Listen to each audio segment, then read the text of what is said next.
할렐루야! 찬송하려다 우리 주 여호와 하나님이 우리의 왕이시며 우리의 삶 가운데 하나님의 통치와 다스림으로 하나 둘씩 만들어갈 것입니다. 오늘도 성령 안에서 주님만 의지하며 나아갈 때 예수의 다스림과 은혜 안에서 주께서 주시는 놀라우심으로 오늘 하루가 풍성해질 것입니다. 함께 믿음으로 바라봅시다. 1월 17일 화요일 아침 예배 성삼위 하나님께 올려드립니다. 오늘 하나님의 말씀은 마태복음 8장 14절부터 22절까지입니다. 마태복음 8장 14절부터 22절까지입니다. 예수께서 베드로의 집에 들어가사 그의 장모가 열병으로 앓아 누운 것을 보시고 그의 손을 만지시니 열병이 떠나가고 여인이 일어나서 예수께 수정들더라.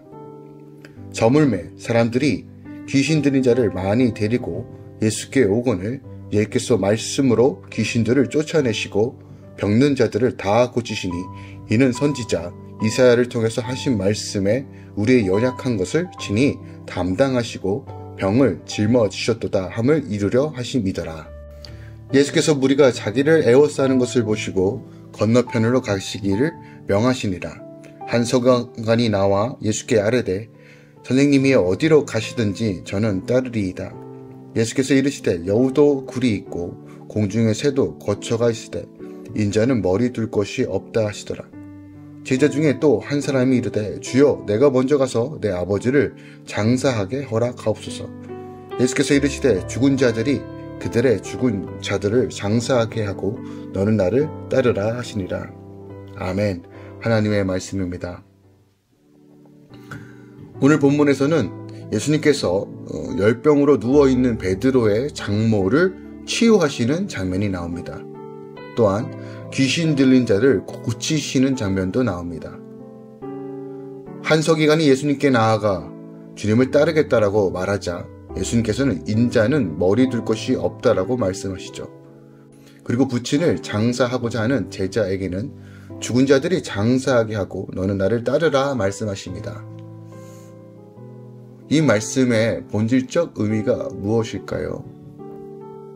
오늘 이 말씀을 통해서 다시 한번 우리 삶을 점검해보고 하나님의 말씀을 붙드는 시간 되길 소망합니다.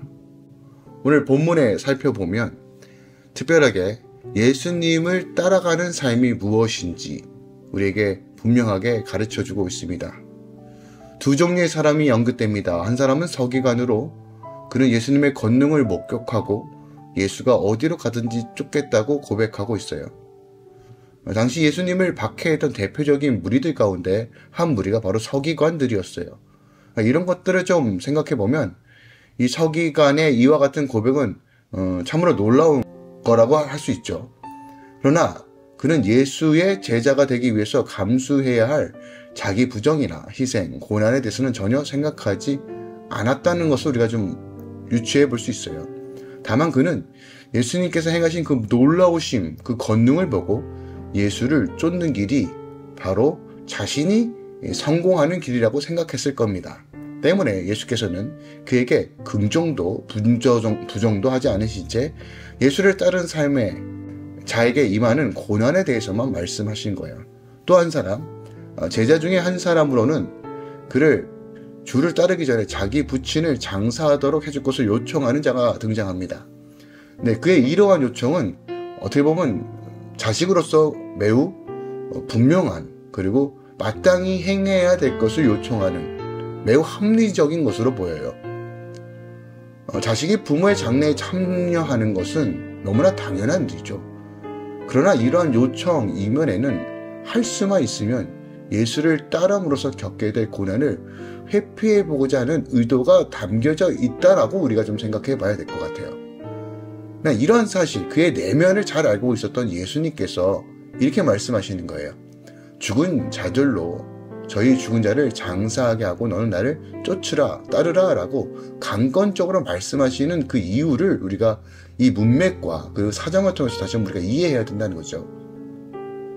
그러니까 서기관은요, 이상만을 추구하여 지나치게 열정적이고 적극적인 반면 또한 두 번째 제자는 이 세상에 대한 미련을 버리지 못한 영적인 일에 조금은 소홀한, 소극적으로 임했다는 것을 우리가 조금 오늘 본문을 통해서 우리가 알 수 있다는 거죠. 그러나 예수를 따르는 길이 고난과 자기 부인의 길이라는 사실을 알아야 동시에 이 제약된 세상에서 예수 그리스도를 따라 살아가는 것이 무엇인지를 분명하게 깨달을 수 있어요. 그러니까 이 땅에서의 그 현세적 축복과 안정 대신에 고난과 희생이 뒤따라야 함을 알아야 한다는 거예요. 그러니까 예수로 말미암아 이 땅의 복을 누리기 위해 주님을 따르는 삶이 결코 바른 삶이 아니라는 거예요. 물론 우리가 주님을 따르는 삶을 통해서 하나님께서 때에 따라 내리시는 하나님의 은혜와 복으로 채워주시기도 합니다. 그러나 그것이 목적은 아니라는 거예요.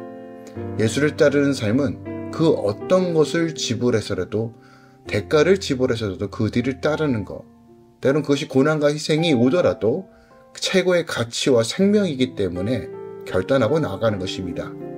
오늘 이 두 제자를 통해서, 문답을 통해서 우리가 하나님의 나라를 위한 삶의 가치와 그를 주님을 따르는 삶이 무엇인지를 분명히 알 수 있다는 거예요. 오늘 내용을 조금 더 절별로 살펴보기 원합니다.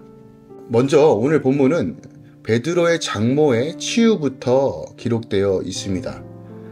예수님이 베드로의 집에 찾아가셨는데 열병으로 앓아누운 그의 장모를 발견합니다. 그리고 그녀를 고쳐주시죠. 가족과 생업을 내려놓고 오직 예수님만 따르는 베드로를 아마 궁휼하게 여기셨을 겁니다. 그래서 그의 가족을 고쳐주시는 거죠. 이와 마찬가지로 우리가 하나님의 나라와 복음과 구원을 위해 나아갈 때 하나님께서 우리의 삶, 특히 우리의 가정을 책임져 주신다는 것이에요. 우리의 힘으로 우리의 가족과 자녀를 지킬 수 없습니다. 주님 손에 맡겨드린 것이 가장 확실하고 안전한 방법입니다. 예수님께서 우리 삶을 찾아오시고 우리 삶을 만지시고 열병을 치유해 주신 것처럼 우리가 주님의 나라를 위해 걸어갈 때 주님께서 우리 삶을 선하게 인도해 주신다는 거예요. 16절부터 17절까지는 예수님께서 귀신을 내어 쫓는 장면이 나옵니다. 사람들이 날이 저물자 귀신 들린 자들을 예수님께 데리고 오죠. 당시 유대인들의 하루의 끝은 해가 저무는 것으로 시작도 저녁부터 시작한다고 생각했어요. 그래서 안식일이 끝나자마자 예수님을 찾아온 거예요. 그들은 예수님의 능력을 알았지만 당시 안식일에는 그 어떤 것도 하면 안 된다는 그 율법에 갇혀있기 때문에 오지 않았지만 안식일이 끝나는 그 저녁에 바로 찾아온 것입니다. 당시 귀신에 사로잡힌 자도 있었지만 종교와 전통에 사로잡힌 자들도 있었음을 오늘 본문을 통해서 우리가 보게 되는 거예요. 그럼에도 불구하고 주님은 그들을 긍휼히 여기시고 귀신 들린 자를 고치시고 병든 자를 다 고쳐주십니다. 기억합시다. 생명이 주께 있습니다. 그래서 모든 문제, 모든 질병, 모든 근원의 해결은 주님께 나아오고 또 주님께로 그 사람들을 인도하는 것이 가장 확실한 회복의 길이라는 것을 본문을 통해서 우리가 또 발견할 수 있다는 거죠. 또 18절부터 22절까지 주님께서 이렇게 말씀하십니다. 서기관에게는 인자는 머리 둘 곳이 없다라고 말합니다. 무슨 말입니까? 주님은 나는 거처할 곳조차 없는 처지이다. 그럼에도 불구하고 넌 나를 따를 것이냐? 라고 묻는 것입니다. 어떤 직위와 자리와 명예를 위해 예수님을 쫓으려고 했던 당시 서기관에게 나는 머리 둘 곳이 없어. 그래도 날 쫓을 거야. 라고 묻는 것입니다. 그의 내면이 무슨 생각을 하고 있는지 아시기에 그 질문을 하신 거죠. 주님을 따르는 삶은요, 어떻게 한번 받은 은혜와 감동으로 되는 것이 아닙니다.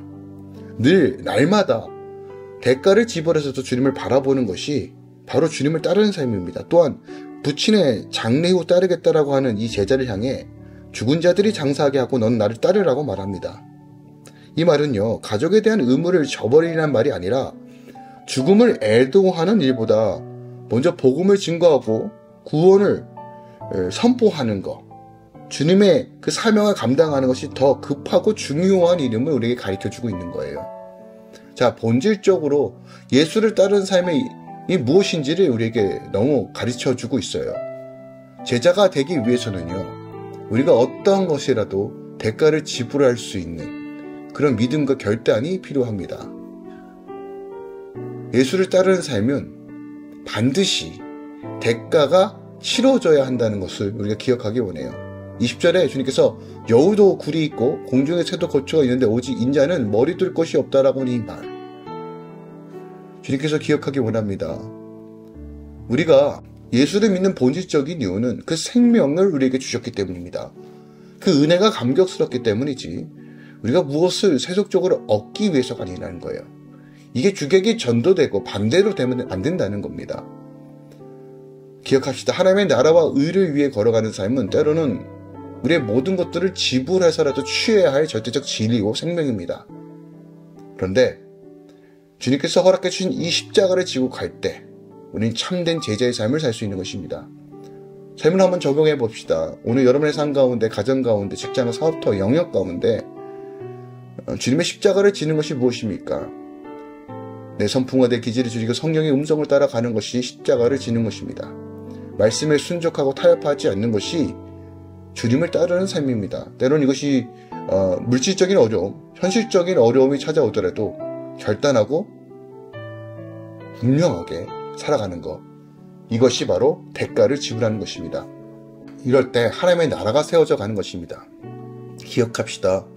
주의 나라와 의를 위해 걸어가는 것이 전부입니다.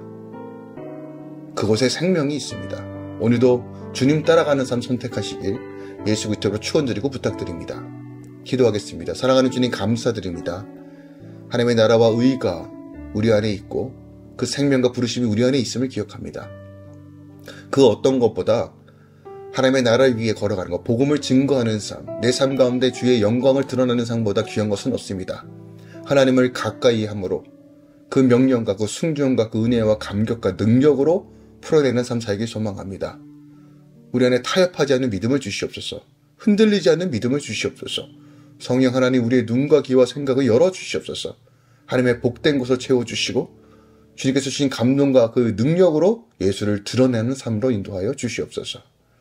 이제는 우리 주 예수 그리스도의 은혜와 우리 하나님 아버지의 놀랍고 지극하신 사랑과 성령님의 내주셨던 충만 역사하심이 이제부터 영원까지 함께 계시길 축원하노라. 아멘.